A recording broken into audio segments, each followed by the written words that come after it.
ഇന്നത്തെ ചിന്താ വിഷയത്തിൽ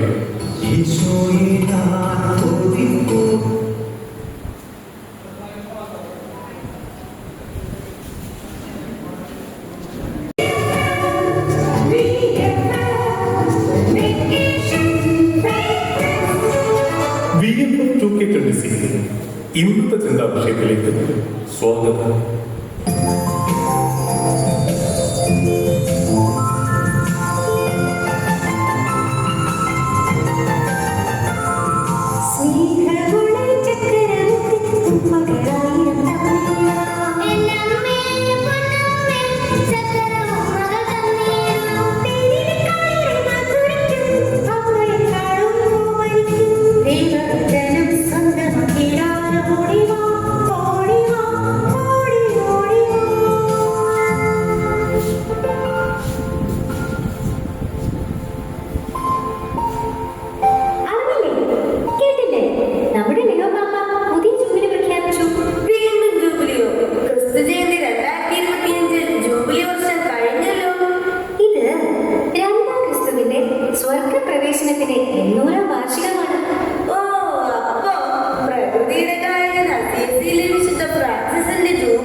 അപ്പോൾ ഈ വർഷത്തെ രണ്ടാം ക്രിസ്തുവിനോടൊപ്പം അങ്ങനെ അവധിക്കാലം അനുഗ്രഹമാക്കാൻ പിന്നെ മോള് പണി തുടങ്ങി.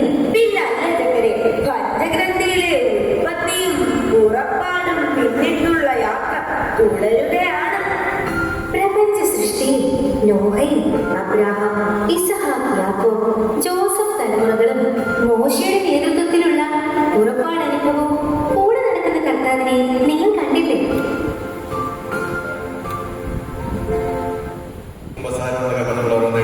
നിങ്ങൾ സെലക്ട് ചെയ്ത് ഓരോന്നെടുത്തിട്ടുണ്ട്.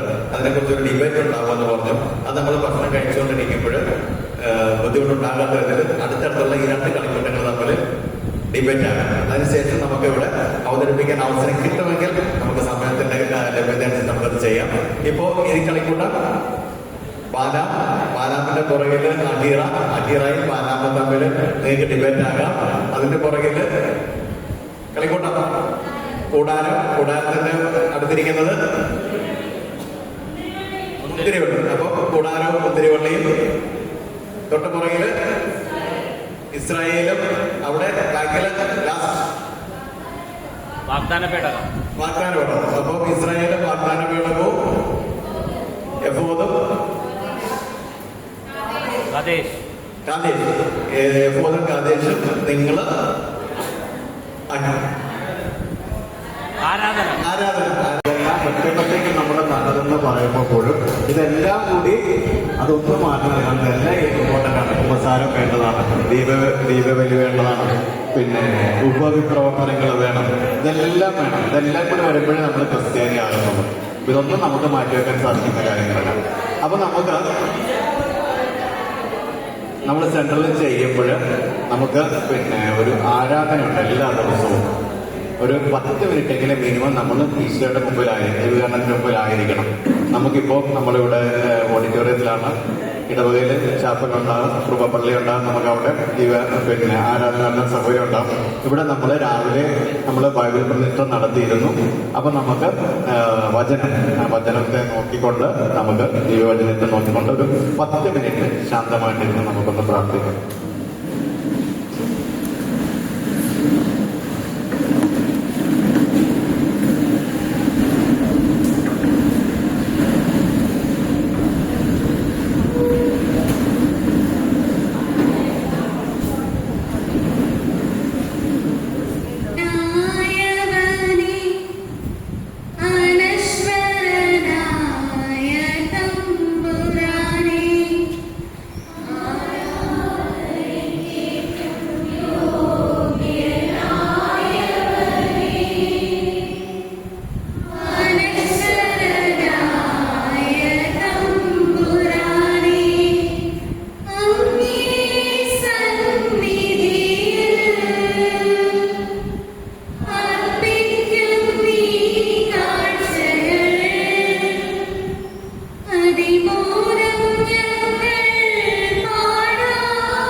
വെക്കാനുണ്ട്. ഈ ഓർത്ത് വെക്കുന്നതൊക്കെ ഓർഡറിൽ ഓർത്ത് വെക്കേണ്ട കാര്യങ്ങളൊക്കെ ഉണ്ട്. അത് നമ്മുടെ ഗെയിം സിമ്പിളായിട്ട് പറഞ്ഞു കഴിഞ്ഞാൽ എന്താ പറയുക, പൗരോഹിത്യത്തിന്റെ പൗരോഹിത്യം റിലേറ്റഡ് ആയിട്ട് ലേവ്യരുടെ പുസ്തകത്തിലേക്ക് നമ്മൾ പോയി കഴിഞ്ഞ് കഴിഞ്ഞാൽ നമ്മൾ കാണുന്നത് പുരോഹിതനെ കുറിച്ചാണ് അല്ലേ. എങ്ങനെയായിരിക്കണം അഹറോനെ വസ്ത്രം ധരിപ്പിക്കേണ്ടത്, ഒരു പുരോഹിതൻ ബലിപീഠത്തിന് അടുത്ത് വരുമ്പോൾ ധരിക്കേണ്ട വസ്ത്രങ്ങൾ എങ്ങനെയൊക്കെയാണെന്നൊക്കെ നമ്മൾ ലേവ്യരുടെ പുസ്തകത്തിൽ ആദ്യത്തെ അധ്യായങ്ങളിലൊക്കെ വായിക്കുന്നുണ്ട്. വായിച്ചിട്ടില്ലേ? ഇല്ലേ? പുറപ്പാടിൽ നിന്ന് അവർ പുറപ്പാട് പുസ്തകത്തിൽ അവരുടെ ഒരു യാത്രയാണല്ലോ. അതിനകത്ത് തന്നെ അവർക്കൊരു റിട്ടേൺ ലോസ് ഒക്കെ കൊടുക്കുന്നു, അവരുടെ പുരോഹിതര് എങ്ങനെ ആയിരിക്കണം എന്നൊക്കെ പറഞ്ഞു കൊടുക്കുന്നു, ഓരോ ഗോത്രങ്ങൾക്കുള്ള ഓരോരോ ഡ്യൂട്ടീസ് കൊടുക്കുന്നു. അങ്ങനെയൊക്കെയാണ് അവരുടെ കാര്യങ്ങൾ പോയിക്കൊണ്ടിരിക്കുന്നത്. അപ്പം ഇവിടെ നമ്മൾ നിൽക്കുന്നത് ഒരു പുരോഹിതന്റെ വസ്ത്രമാണ്. അപ്പൊ പഴയ നിയമത്തില് പുരോഹിതര് ബലിപീഠത്തിനടുത്ത് ബലിയർപ്പിക്കാൻ എങ്ങനെയാണോ എന്തൊക്കെ വസ്ത്രങ്ങളാണോ ധരിച്ചു നിൽക്കുന്നത്, സെയിം നമ്മുടെ വിശുദ്ധ കുർബാനയില് നമ്മുടെ വൈദികര് അവർ ധരിക്കുന്ന വസ്ത്രവും ഈ പഴയ നിയമത്തിലെ വസ്ത്രങ്ങൾക്ക് തമ്മിലുള്ള ഒരു ബന്ധം, അതാണ് നമ്മൾ ഈ ഒരു ചെറിയ വലിയ ഗെയിമിലൂടെ പഠിക്കാൻ പോകുന്നത്. ക്ലിയർ ആണോ? എന്തെങ്കിലും സംശയമുണ്ടോ? ഇല്ലല്ലോ.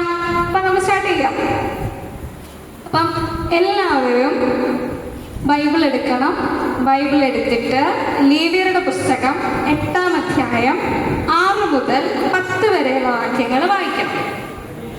ലേവ്യരുടെ പുസ്തകം 8-ാം അധ്യായം 6 മുതൽ 10 വരെ. ഓരോ കളിക്കൂട്ടത്തിലും ഒരാൾ വായിക്കാം. ബാക്കി എല്ലാവരും ശ്രദ്ധിച്ചിരിക്കണം. എല്ലാവരും ശ്രദ്ധിക്കണം. ആരെങ്കിലും ഒരാൾ കയ്യിൽ നിന്ന് പോയി കഴിഞ്ഞാൽ നമ്മുടെ മൊത്തത്തിൽ പോയിട്ട് പോകുവേ. 5 മിനിറ്റാണ് നിങ്ങൾക്ക് വായിക്കാനുള്ള സമയം. നമ്മൾ നേരത്തെ എൻ്റെ അടുത്ത് അവിടെ വന്നതുപോലെ തന്നെ ഈ ഗെയിമും റിലേറ്റഡ് ആണ്. അതാണ് ക്ലൂ. ഇപ്പം പറയാൻ പറ്റൂ. വായിക്കുക, ശ്രദ്ധിച്ച് വായിക്കുക. 5 മിനിറ്റ്. ഇപ്പം മണി 2:10 കൂട്ടിക്കോ. 2:15 വരെ നിങ്ങൾക്ക് വായിക്കാം. ഓരോരുത്തരുടെയും കളിക്കൂട്ടത്തിന് ഉള്ള എണ്ണത്തിനനുസരിച്ചുള്ള കാർഡുകളുമുണ്ട്. ഓക്കെ. അപ്പോൾ നിങ്ങൾ ചെയ്യേണ്ടത്, നിങ്ങളുടെ ഗെയിം എന്ന് പറയുന്നത്, ഒരു കളിക്കൂട്ടത്തിൽ നിന്ന് ഒരാള് മുന്നോട്ട് വന്നിട്ട് ഇതിൽ നിന്ന് ഈ 7 കാർഡുകൾ, ഓരോ കാർഡുകളും ഇത് നമുക്ക് എടുക്കാം. ഇതൊരു സ്റ്റാർട്ടിംഗ് പോയിന്റ് ആണ്. അവിടെ ഫിനിഷിംഗ് പോയിന്റ് ഉണ്ടാവും. അപ്പൊ സ്റ്റാർട്ടിംഗ് പോയിന്റിൽ നിന്ന് ഫിനിഷിംഗ് പോയിന്റിലേക്ക് ഇപ്പൊ നിങ്ങൾ ബൈബിള് വായിച്ചില്ലേ, വായിച്ച പോർഷനിൽ പുരോഹിതൻ ധരിക്കേണ്ട വസ്ത്രത്തിന് ഒരു ക്രമമുണ്ട്, ഒരു ഓർഡറുണ്ട്. ആ ഓർഡർ അനുസരിച്ച് ഈ കാർഡുകൾ എടുത്ത് അങ്ങോട്ടേക്ക് കൊണ്ടുപോവുക. അത്രേ ഉള്ളൂ. സിമ്പിൾ ഗെയിമാണ്. ഇനി ആർക്കെങ്കിലും ക്ലിയർ അല്ല എന്നുണ്ട്, മനസ്സിലായില്ല, പക്ഷെ വേറൊരാൾക്ക് മനസ്സിലായി, അങ്ങനെയാണെന്നുണ്ടെങ്കിൽ ഒന്ന് വന്ന് നോക്കാം. ഈ കാനാൻ ദേശം ഉറ്റു നോക്കാൻ പോയ ജോഷുവയും കാലബും ബാക്കിയുള്ള ആൾക്കാരെയൊക്കെ പോലെ ആർക്കെങ്കിലും വന്നിങ്ങോട്ട് നോക്കണം. അങ്ങനെയാണ് അവർക്ക് ഹെൽപ്പ് ചെയ്ത് കൊടുക്കുക. ആരെങ്കിലും നമുക്ക് മോശമായിട്ട് അഹറോ കണ്ടൊരു ജോഷുവയും കൂടെ ഒക്കെ ആവാലോ. വരുന്നോ? ഇങ്ങനെ ചുമ്മാ വന്ന് നോക്കിയിട്ട് പോവാം, കുഴപ്പമില്ല. വരുന്നോ? വരുന്നില്ല? വരുന്നു. ടീച്ചർ വാ. ധൈര്യപൂർവ്വം ഒരു ടീച്ചർ മുമ്പോട്ട് വന്നേക്കാണ്. ടീച്ചറാണ് ആ ഗ്രൂപ്പിന്റെ ജോഷുവ. ഇനി വേറെ നോക്കിയോ? ടീച്ചറിന് ഈ ഒരു സംഭവം മനസ്സിലായോ? ഇപ്പം ഇവിടെ തലപ്പാവ്, കിരീടമുണ്ട്, അരപ്പട്ടയുണ്ട്, കുപ്പായമുണ്ട്, എഫോദുണ്ട്. അങ്ങനെ ആ ഒരു ഓർഡറിൽ 7, ഇപ്പം എടുക്കാൻ പറ്റില്ല, 7 ഐറ്റംസ് ഉണ്ട്. അപ്പം ഇത് ഓർഡറിൽ നിങ്ങൾ വായിച്ച ബൈബിളിലെ ആ ഭാഗത്തിന്റെ ഓർഡറിൽ കാണാം. കണ്ടോ?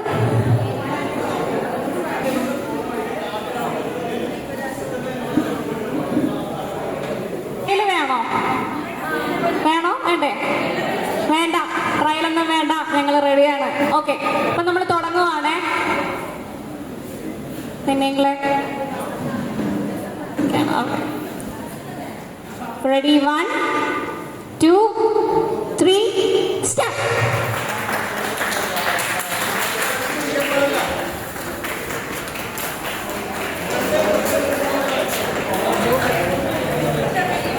വീണ് പോയവര്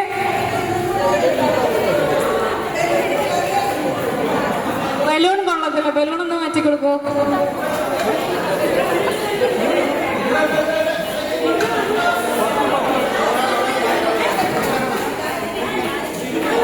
കാർഡ് അവിടെയാണ് വെക്കേണ്ടത്, നിങ്ങളുടെ മെമ്പേഴ്സിന്റെ കയ്യിലല്ല. കാർഡ് സ്റ്റാർട്ടിംഗ് പോയിന്റിലാണ് വെക്കേണ്ടത്.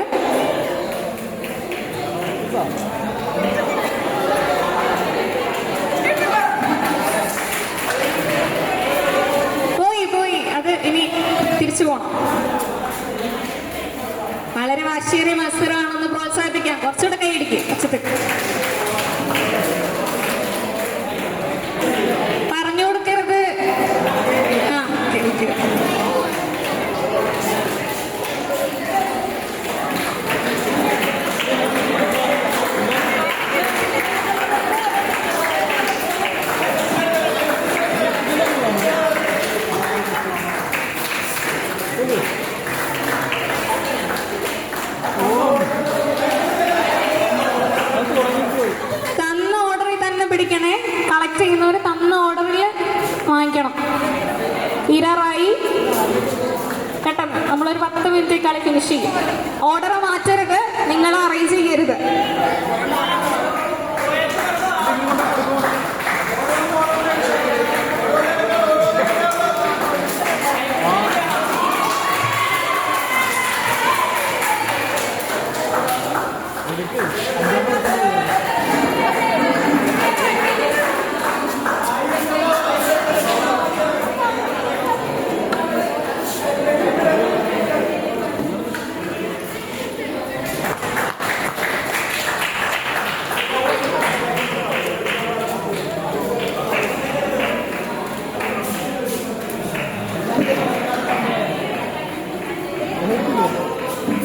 അത് വായിക്കുമ്പോൾ കിട്ടുന്ന ഒരു ഓർഡർ ഉണ്ടല്ലോ, ആ ഓർഡറിൽ വേണം നമ്മൾ അവിടെ കൊണ്ട് അത് കൊടുക്കാനും അത് ആ രീതിയിൽ അറേഞ്ച് ചെയ്ത് വെക്കുവാനും.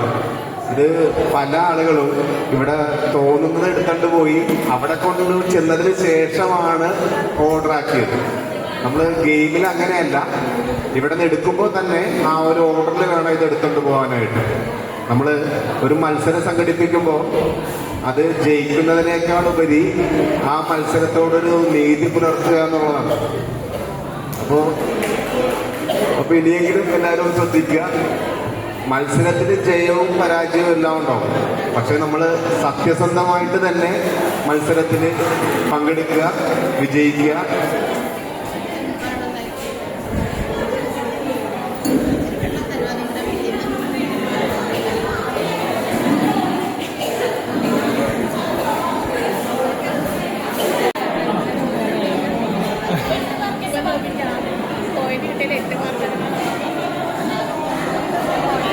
നമുക്ക് അടുത്തൊരു ചാർട്ട് വർക്കാണ്. അതായത് ഇപ്പൊ നിങ്ങൾക്ക് തന്നേക്കുന്ന ആ വർക്ക്ഷീറ്റ് ഉണ്ടല്ലോ, ആ വർക്ക്ഷീറ്റ് വെച്ചിട്ട് നിങ്ങൾ പഴയകാല വസ്ത്രങ്ങൾ ക്രമത്തിൽ എഴുതുക. ആ വർക്ക്ഷീറ്റിൽ പേരോടുകൂടി എഴുതിയെടുത്തുകൊണ്ടിരിക്കുകയാണ്.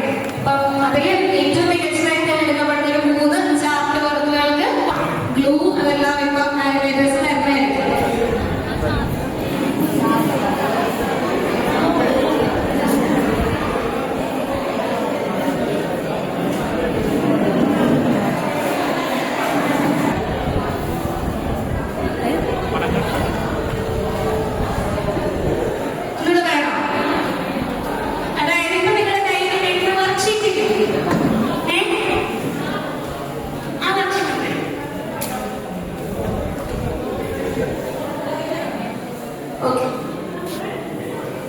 ഇപ്പൊ നമുക്കൊരു ക്ലാരിഫിക്കേഷൻ ഞാൻ തരാം. അതായത് ഞാൻ ആദ്യം പറഞ്ഞ പോലെ നമ്മുടെ പഴയ നിയമത്തില് അയ്യോ മാറിപ്പോയി, അതല്ല വർക്ക്ഷീറ്റ് ഇതാണ്. പുരോഹിത വസ്ത്രങ്ങളാണ് നിങ്ങളുടെ വർക്ക്ഷീറ്റ്. ആൽബം, ചോസിബിള്, സ്റ്റോള്, അതൊക്കെയാണ് നിങ്ങളുടെ വർക്ക്ഷീറ്റിൽ വരുന്ന ഫോട്ടോസ്. ഓക്കെ, അപ്പൊ നിങ്ങളുടെ വർക്ക്ഷീറ്റിൽ വരുന്നതാണ് ഞാനിപ്പോ നമ്മൾ എടുത്ത ഒരു 7 കാർഡുണ്ട് അല്ലെ. ഏതൊക്കെയായിരുന്നു ഓർഡറിൽ പറഞ്ഞാല്? ആദ്യം കുപ്പായം, പിന്നെ വരുന്നത് അരപ്പട്ട, പിന്നെ മേലങ്കി, എഫോദ്, ഉരസ്ത്രാണം, ഉറീലും തുമിങ്ങും, തലപ്പാവും കിരീടവും. ഇതാണ് ഓർഡർ. ഈ ഓർഡർ നമ്മൾ ഒരു സൈഡിൽ, ഈ ചാർട്ടിന്റെ 2 സൈഡിൽ, ഒരു സൈഡിൽ നമ്മൾ ഈ പഴയ നിയമത്തിലെ കാര്യങ്ങളെല്ലാം നമ്മൾ എഴുതുന്നു. ഇനി അതിന്റെ ഇപ്പുറത്തെ സൈഡിൽ നമ്മളിപ്പോൾ വിശുദ്ധ കുർബാനയിൽ നമ്മൾ സിമിലറായിട്ട് ഇവയ്ക്ക് തത്തുല്യമായിട്ട് ഉപയോഗിക്കുന്ന കാര്യങ്ങൾ ആണ് നമ്മളവിടെ വെട്ടിയൊട്ടിക്കേണ്ടത്. ആ വർക്ക്ഷീറ്റാണ് നിങ്ങൾക്ക് ഇപ്പൊ തന്നേക്കുന്നത്. ഓക്കെ, ഞാനതൊന്ന് എക്സ്പ്ലെയിൻ ചെയ്യാം.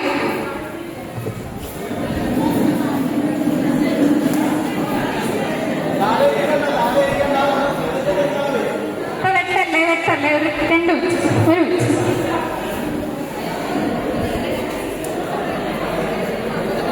ഇപ്പൊ നമുക്ക് ഇത് ചെയ്യാനുള്ള സമയം ഇല്ലാത്തതുകൊണ്ട് നമ്മൾ ആ ചാർട്ട് വർക്ക് ഒന്ന് സൈഡാക്കുകയാണ്. അതായത് സിമ്പിളായിട്ട് പറഞ്ഞുതരാം. നമ്മളിപ്പോ പറഞ്ഞ 7 ഒന്ന് ശ്രദ്ധിക്കോ, ഞാനത് അധ്യാപികയാണ് കേട്ടോ. അതായത് നമ്മളിപ്പോൾ പറഞ്ഞ ഈ പഴയ നിയമത്തിലെ 7 കാര്യങ്ങൾ, ഈ 7 കാര്യങ്ങൾക്ക് തത്തുല്യമായിട്ട് ഇന്ന് ദിവ്യബലിയിൽ നമ്മുടെ വൈദികർ ഉപയോഗിക്കുന്ന വസ്ത്രങ്ങൾ, അതിൻ്റെ ഒരു സിംബോളിക് എക്സ്പ്ലനേഷൻ ആണ് ഇപ്പോൾ തരുന്നത്. ഇതൊന്ന് കേൾക്കണം, നമുക്ക് ഇതിന്റെ ബാക്കി വർക്ക് ചെയ്യാനുള്ള സമയമില്ലാത്തതുകൊണ്ടാണ്. ആദ്യത്തെ ഏതായിരുന്നു? കുപ്പായം. കുപ്പായം പുരോഹിതൻ ഏറ്റവും ഉള്ളിലായി ധരിക്കുന്ന വെള്ള നിറത്തിലുള്ള വസ്ത്രം. കഴുത്ത് മുതൽ പാദം വരെ നീളുന്ന വസ്ത്രം. നിലവിൽ പുരോഹിതർ ധരിക്കുന്ന ആൽബ് ഇതിന് തത്തുല്യമായ വസ്ത്രമാണ്.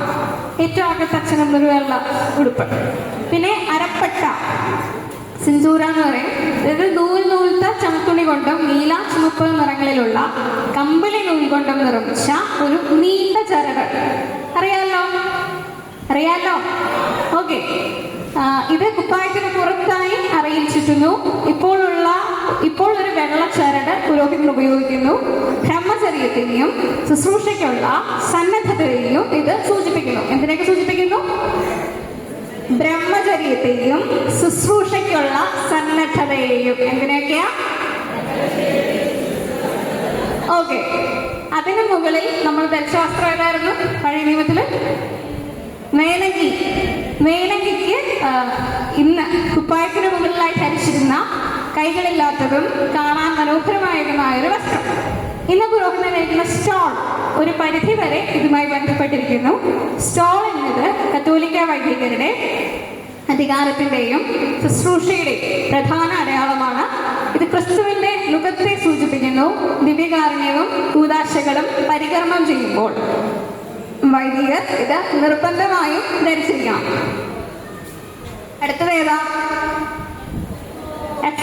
എഫോദ് പഴയ നിയമത്തിൽ സ്വർണ്ണ, നീല, ധൂമ്ര, ചുമപ്പ് നൂലുകൾ കൊണ്ട് നിർമ്മിച്ച അരപ്പട്ടയോളം നീളമുള്ള വസ്ത്രമായിരുന്നു. ഇസ്രായേലിലെ 12 ഗോത്രങ്ങളുടെ പേരുകൾ കൊത്തിയ ഗോമേതക കല്ലുകൾ ഇതിൽ പതിപ്പിച്ചിരുന്നു. ഇന്ന് പുരോഹിതർ അണിയുന്ന ചോസുകൾ പൂജാവസ്ത്രം, ഏറ്റവും മുകളിൽ കിടക്കുന്ന ഉടുപ്പ്, ഇതിന് തത്തുല്യമായ വസ്ത്രമാണ്. ചെയ്യാനായിട്ട് പോകുന്നത് ജീവിതമുത്തുകൾ, അതായത് നമ്മളുടെ ഓരോ ക്വാളിറ്റീസ്. നമുക്കറിയാം, മുത്ത് നമ്മളുടെ ഒരുപാട് നാള് വെള്ളം നമ്മളെ ഇങ്ങനെ ശേഖരിച്ച് വെച്ച് വർഷങ്ങൾ കൊണ്ടാണ് രൂപപ്പെടുത്തുന്നത്. നമ്മളുടെ ചില ക്യാരക്ടറുകളൊക്കെ അങ്ങനെയാണ്. നമ്മൾ ബോധപൂർവം നമ്മൾ സൃഷ്ടിച്ചെങ്കിൽ മാത്രമേ നമുക്ക് നല്ല ക്വാളിറ്റീസ് രൂപപ്പെടുത്തിയെടുക്കാൻ പറ്റുള്ളൂ. മോശം ക്വാളിറ്റി സ്വാഭാവികമായിട്ട് തന്നെ ഈ പ്രകൃതിദത്തമായി തന്നെ നമുക്കുണ്ട്. നമ്മുടെ വീടിൻ്റെ ചുറ്റുമുള്ള കളകൾ നമ്മൾ വെച്ച് പിടിപ്പിക്കേണ്ടതില്ല. അത് വെറുതെ മഴ പെയ്താൽ മതി. മഴ പെയ്തതിൽ വെയിലാണെങ്കിൽ നമ്മൾ വീടിൻ്റെ ചുറ്റിനും കള തന്നെയേ വളരും. ഈ പ്രപഞ്ചം ചുറ്റുപാടും കളകളാണ്. പക്ഷെ നമ്മൾ അത് നീക്കം ചെയ്ത് ഫലമുള്ളതും പ്രയോജനമുള്ളതായെല്ലാം ബോധപൂർവ്വ പരിശ്രമത്തിന് നമ്മൾ വെച്ച് പിടിപ്പിച്ചെടുക്കണം. നമ്മുടെ ജീവിതം അതുപോലെ തന്നെയാണ്. അപ്പോൾ ക്വാളിറ്റീസും അതുപോലെ തന്നെയാണ്.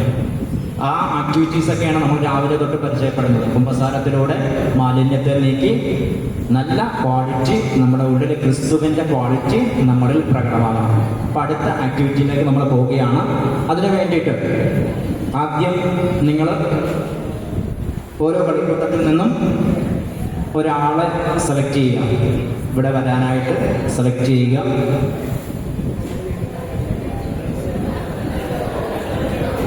സെലക്ട് ചെയ്ത ആള് നേരെ ഇങ്ങോട്ട് പോരുക.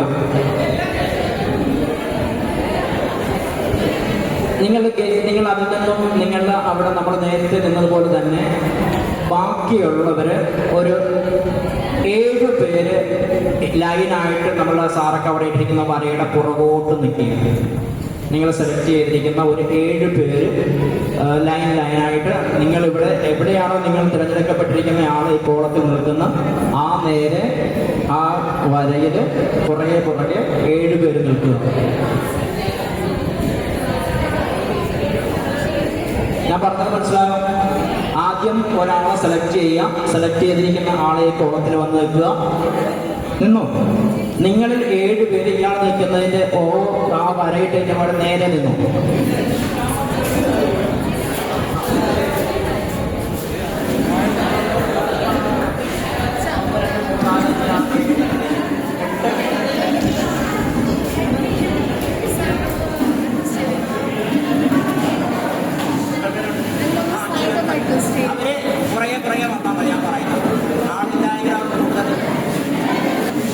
നമ്മൾ ചെയ്യുന്നത്, നമ്മളവിടെ ചെല്ലുമ്പോൾ വളരെ സൂക്ഷ്മമായി നമ്മൾ ഓരോ മുത്തും നമ്മുടെ ഓരോ ക്യാരക്ടറും നമ്മൾ ബോധപൂർവം നമ്മുടെ ജീവിതത്തിൽ സൃഷ്ടിച്ചെടുക്കണം.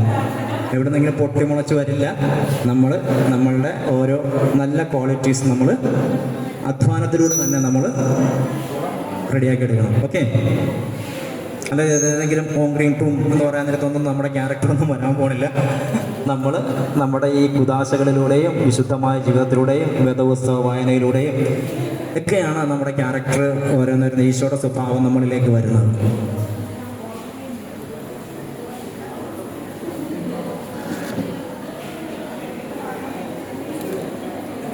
ഈ നിൽക്കുന്ന നിങ്ങൾക്ക് ഓരോരുത്തർക്കും ഓരോ മുത്ത് തരും. 2 കൈ കൊണ്ട് മാത്രം ഈ മുത്തിങ്ങനെ പിടിക്കണം. എന്നിട്ട് ഇവിടെ വന്ന് ഈ 2 പേര് ഇങ്ങനെ പിടിച്ചിട്ട് നേരെ വന്ന് അവരിങ്ങനെ ആ നൂല് കാണിച്ചു തരും. വേറെ സഹായം ഒന്നും പാടില്ല. നിങ്ങൾ ഇതിലൂടെ കോർക്കണം. എന്നിട്ട് ഒരാൾ വന്നിട്ട് അയാൾ വന്ന് കോയിലും മേടിച്ച് വന്ന് അടുത്ത ആളെ തൊടും.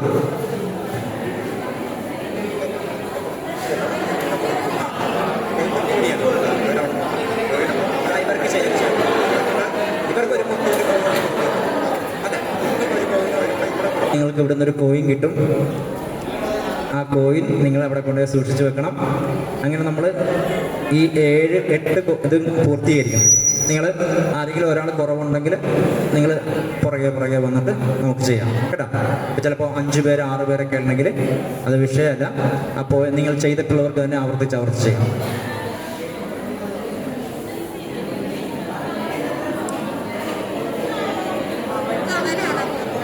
നമ്മൾ വെറുതെ ഇങ്ങനെ പിടിച്ചു മുത്ത് കിട്ടും. മുത്തിപ്പോൾ കിട്ടും കേട്ടോ. ഇവിടെ ടെൻഷനായി, മുത്ത് അവർക്ക് കിട്ടിയിട്ടില്ല. അപ്പോൾ ഇവിടെ നമ്മൾ റെഡിയായിട്ട് സെറ്റായിട്ട് നിൽക്കുക. അങ്ങനെ നിങ്ങളുടെ മുത്ത് കോർത്ത് പിടിച്ചോ. നിങ്ങളുടെ കയ്യിലിരിക്കുന്ന മുത്ത് അതിൽ നൂലിൽ കോർത്ത് പിടിക്കുക.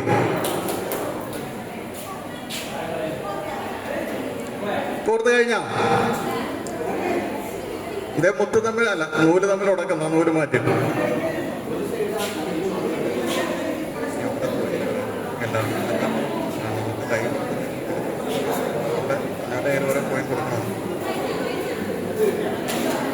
എല്ലാരും കൊടുത്തു കഴിഞ്ഞു.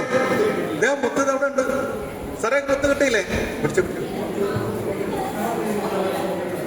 താഴെ കളയരുത് കേട്ടോ. കയ്യിൽ തന്നിരിക്കുന്ന മുത്തിന് താഴെ കളയരുത്. നമ്മൾ അങ്ങോട്ടും ഇങ്ങോട്ടും തെറിച്ചു പോയി കഴിഞ്ഞാൽ പിന്നെ കാണില്ല.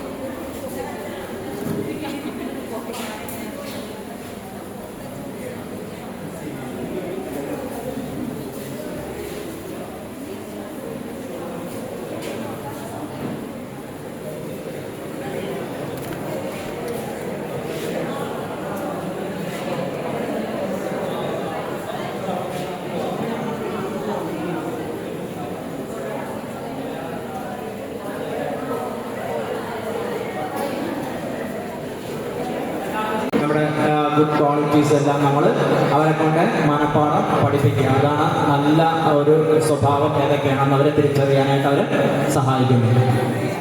ഇതാണ് അത് പഠിപ്പിക്കണം. നമ്മൾ പഠിപ്പിച്ചിട്ട് ലൈനായിട്ട് അവരെ കൊണ്ട് പറയിപ്പിക്കണം. പിന്നെ നമ്മളെ കാണാതെ ആ 7-8 ക്വാളിറ്റീസും അവരെ കൊണ്ട് പറയിപ്പിക്കണം. ഇപ്പം നമ്മൾ പരിശുദ്ധാത്മാവിൻ്റെ ഫലങ്ങളൊക്കെ പഠിപ്പിക്കുന്ന പോലെ സ്നേഹം, അങ്ങനെ സന്തോഷം, സമാധാനം അങ്ങനെയൊക്കെ പറയുന്നത് അങ്ങനെ പഠിക്കുന്ന പോലെ നമ്മൾ അവരെ പഠിപ്പിച്ചിട്ട് കൈയിലൂടെ പറയിപ്പിക്കുക. അപ്പം ഈ ഇത്രയും കളിക്കൂട്ടങ്ങൾ പറഞ്ഞു കഴിയുമ്പോൾ അത് കേട്ട് തന്നെ കുറേ പേര് പഠിക്കും. ഓക്കെ,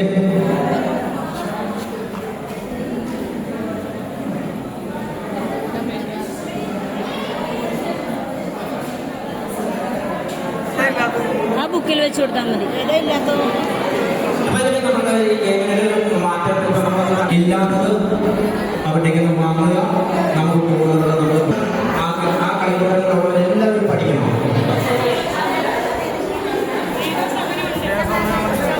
നിങ്ങൾക്ക് രണ്ടെണ്ണുള്ളത് ഏതാ?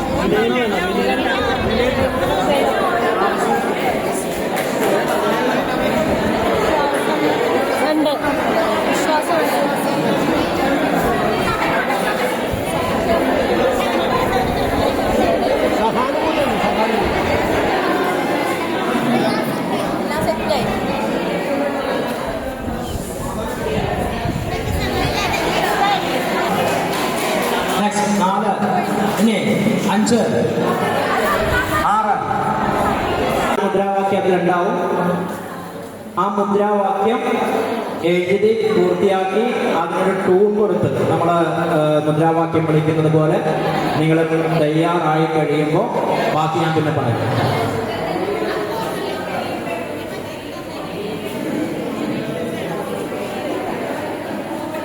കുറച്ച് കഴിയുമ്പോൾ അത് നമ്മൾ ഒരു മുത്ത് ഒരു കോയിൻ എന്ന രീതിയിൽ നമ്മളതൊരു മാലയായിട്ടിട്ട് നിങ്ങളുടെ അമരക്കാരൻ്റെ മാലയായിട്ടിട്ട് കൊടുത്ത്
കൊടുക്കാരെങ്കിലും നേതാവിന് ഹാരമണിയിപ്പിക്കൂ.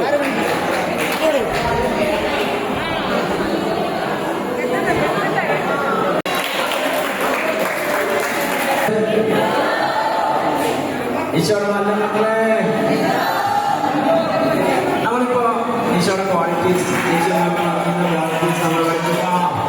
നമ്മൾ പഠിച്ചു കഴിഞ്ഞു. അപ്പൊ അത് കുഞ്ഞുങ്ങളും നമ്മളും പഠിച്ചെന്ന് ഉറപ്പുവരുത്തിയ ശേഷം നമ്മൾ ആദ്യം ഇപ്പൊ അവരാണ് കംപ്ലീറ്റ് ചെയ്തത്. നമ്മൾ അവര് മുദ്രാവാക്യ രൂപത്തിൽ റൗണ്ട് ചെയ്ത് ഇങ്ങനെ അവരുടെ മുദ്രാവാക്യം പിടിച്ച് അവരവിടെ കളിച്ചുകൊണ്ടേക്ക് വരും. അസിസ്റ്റന്റ് സെക്രട്ടറി അങ്ങനെ ചെയ്യുന്നതനുസരിച്ച് നമ്മൾ റൗണ്ട് ചെയ്യും. അപ്പൊ നമ്മൾ ഈ എപ്പോഴും നമ്മൾ ശ്രദ്ധിച്ചോളാം, ഈ കുഞ്ഞുങ്ങളുടെയൊക്കെ ഉള്ളിലേക്ക് നമ്മൾ ഈ നല്ല സ്വഭാവം അവരെ രൂപപ്പെടുത്തുന്നത് നമ്മുടെ ക്രിസ്തീയമായിട്ടുള്ള മാർഗങ്ങളിലൂടെ, ഈശ്വരത്ത മാർഗങ്ങളിലൂടെ ഫോളോ ചെയ്താലേ ഉണ്ടാവൂ. മനസ്സിലായോ? നമുക്കും ബോധ്യം ഉണ്ടാവണം, കുഞ്ഞുങ്ങൾക്കും ബോധ്യം ഉണ്ടാവണം. അതായിരിക്കും നമുക്ക് അവർക്ക് കൊടുക്കാൻ പറ്റുന്ന ഏറ്റവും വലിയ നല്ല കാര്യം. ഇപ്പൊ നമ്മളിന്ന് പഠിച്ച് കുമ്പസാരം, ദിവ്യകാരുണ്യം, അങ്ങനെ നമ്മളെ ആ ക്വാളിറ്റി ഉണ്ടാക്കുന്ന മാർഗങ്ങൾ കൂടിയാണ് നമ്മൾ ഈ വർഷത്തെ BFF-ലൂടെ പഠിക്കുന്നത്. അത് വ്യക്തമായി കുഞ്ഞുങ്ങളെ മനസ്സിലാക്കി കൊടുക്കാനായിട്ട് നമുക്ക് സാധിക്കണം. ആദ്യത്തെ കളിക്കൂട്ടം ഇതാ പൂർത്തിയാക്കിയിരിക്കുന്നു. അവര് ആരും പ്രതീക്ഷിക്കാത്ത രീതിയിൽ അതിശക്തമായി മുഷ്ടി ചുരുട്ടി മുദ്രാവാക്യം വിളിച്ച് ഇതാ പിശാചിന്റെ കോട്ടകളെ തകർത്തുകൊണ്ട് കർത്താവിന്റെ കുഞ്ഞുങ്ങളിതാ അണിനിരക്കാൻ പോവുകയാണ്. ഇപ്പോൾ അവിടെ നിന്ന് ആരംഭിക്കുന്ന അവരുടെ കളിക്കൂട്ടത്തിൽ നിന്ന് ആരംഭിക്കാൻ പോവുകയാണ്. പിശാചിന്റെ കോട്ടകളെ തകർത്തുകൊണ്ട് ദൈവത്തിന്റെ മക്കളിതാ അതിശക്തമായ മുദ്രാവാക്യം വിളിച്ചുകൊണ്ട് ഇപ്പോൾ ഈ വീതിയിലൂടെ അവർ കടന്നു വരികയാണ്.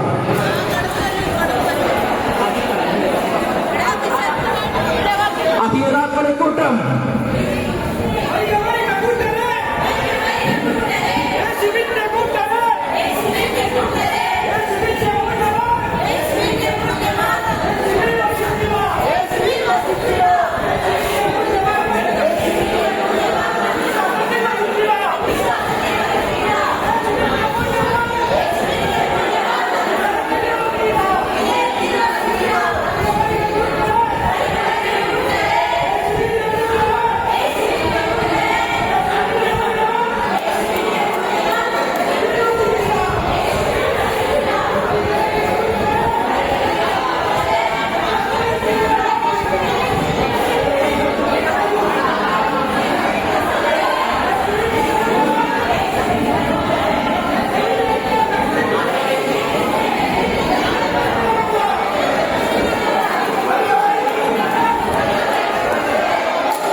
നമ്മൾ കുഞ്ഞുങ്ങളെ കൊണ്ട് ഇങ്ങനെ മുദ്രാവാക്യം വിളിപ്പിക്കുന്നത് നമ്മൾ കേട്ടിട്ടുണ്ടല്ലോ. കേരളം, പ്രത്യേകിച്ച് ആലപ്പുഴ ജില്ല ഒക്കെ മുദ്രാവാക്യങ്ങളുടെ നാടാണ്.